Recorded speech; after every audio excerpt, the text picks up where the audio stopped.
let's back up a little bit and tell me a little bit about your journey and what was like coming up. ADD, ADHD. Yeah, for sure. So again, I was late diagnosed, so there was always an ADHD experience, but I didn't have, the mental connection between knowing what it was and knowing what about my life was that.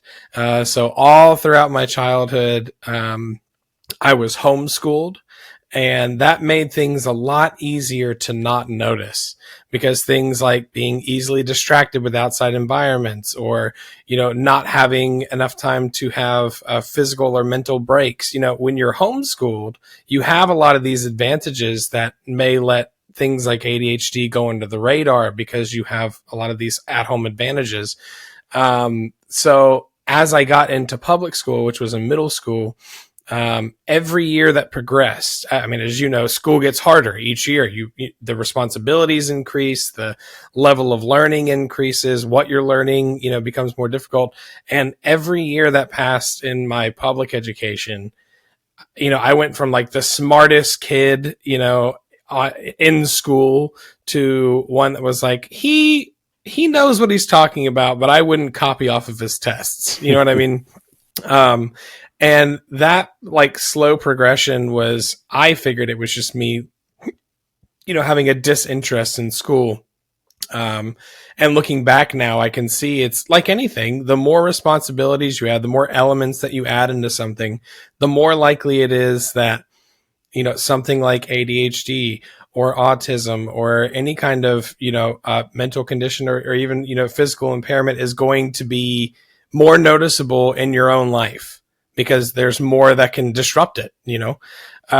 So I had this track set in mind for myself, which is really in line with the whole point of your podcast. But like I had this idea about what I was going to be. I was going to be a music major. I was going to be music performance major. I got a full ride to college for music performance, and that was what I was going to do. It was all laid out in front of me. And in college, even knowing that my family had a history of addiction, I still went out to college parties and drank and joined a fraternity and put myself in a lot of positions where alcohol was readily available, and developed an alcohol problem. And an alcohol problem turned into a drug problem. And those things turned into a disinterest in college and dropping out of college and just, layering on those issues to where I was, drunk or high every day, pretty much all the time. That was my life from 19 or 20, into my late 20s. And,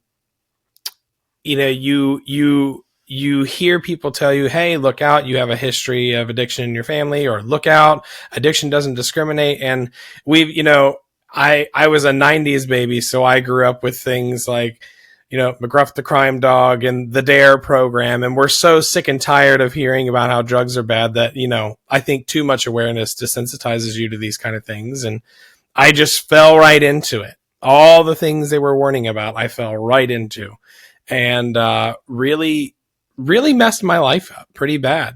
All the things that I've been on track for, I just exploded. Done. That wasn't my life trajectory anymore. And every day, every month, every year that passed, my standard for myself had lowered. And I think that that is one reason that a lot of people that deal with addiction or alcoholism or, anything in that realm, if as long as they have someone that they can consider below them, they think that they're not doing the worst that they could be doing. Like, okay, I may do a lot of drugs, but I'm not homeless. You know what I mean? And if as long as there's someone that we can compare ourselves to, in addiction, we feel like we're not at our rock bottom yet.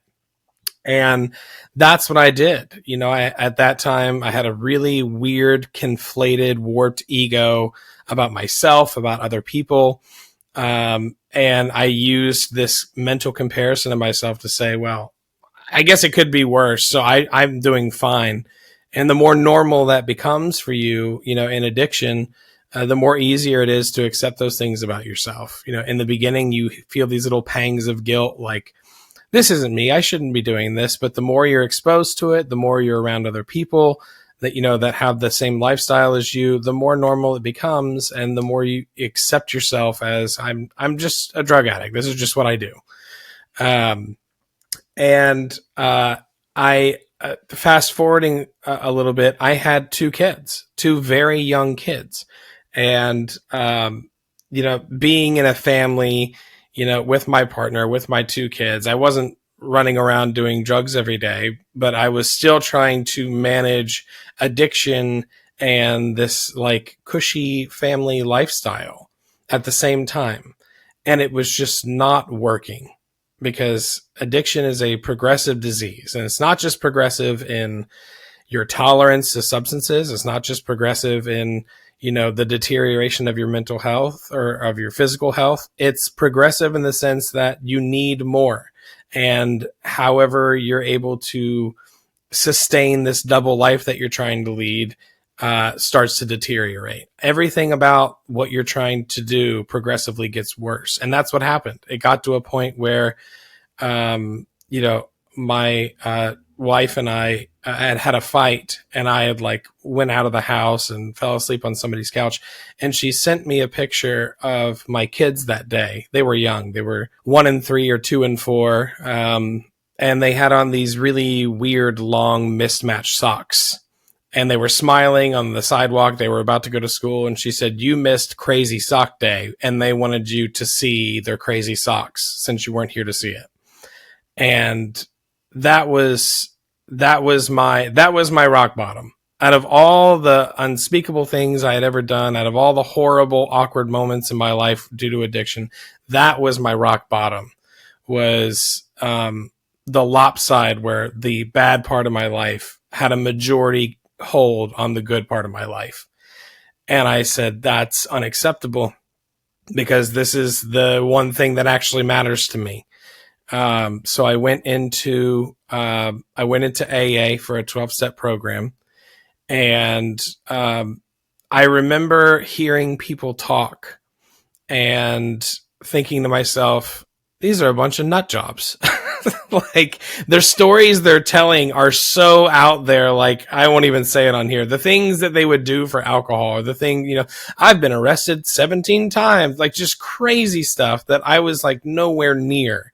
I wasn't that far. Again, I had people to compare myself to, right? I wasn't that far down, the slide of how messed up my life was due to addiction. But the more that I went to these meetings, and the more that, even that first meeting, the more I listened to those people, I realized that everything they were saying about themselves, even if it wasn't the same life story, it was me. How they felt about other people, how they interacted with other people, how they felt about themselves was all me. And I was too focused on the superficial outer layer of how, their life actually was. But the more I realized how much like me they truly were, I realized that it doesn't matter how different your stories may be. The core essence of these people was the same as I was. In the program, they call it, everybody gets on the elevator at different floors, but we're all on the same elevator. We're all going the same direction. We're all having that same shared experience, just in different ways. And that changed me when I truly realized how many people were exactly like me in that way. That really changed my perspective, not only, in the fact that I could be helped, but how other regular people could help me. That I didn't have to, because again, this ego situation that I had, I thought I was smarter than everybody else. I thought that my experiences were more unique than everybody else, and that other people didn't have any value to help me in my problems. I was the only one that could fix my own problems. and hearing the value in their life experience not only helped me through recovery, and I'm 5 years sober now, but helped me realize the importance of other people's story and what it does for people.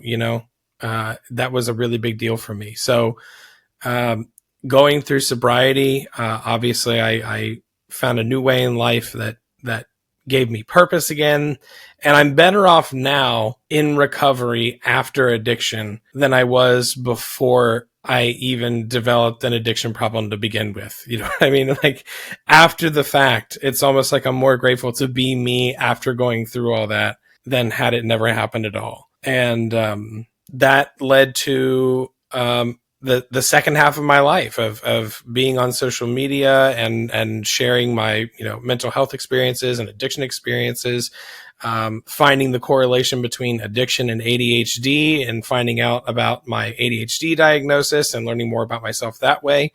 And that all led to White Flag. They reached out to me and they said, "Hey, the work that you do on here is really cool, and we'd like you to, make a video for this app." And they were really, really small at the time.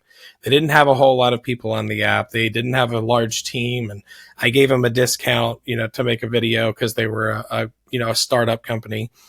And it was an immediate infatuation between their message, their team, their story, and mine.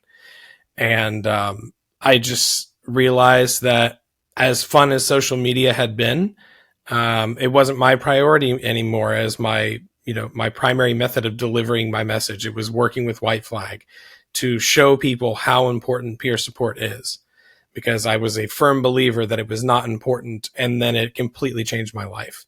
So working with White Flag to give peer support in mass to, the entire nation, now Canada, soon the world, became my new professional priority.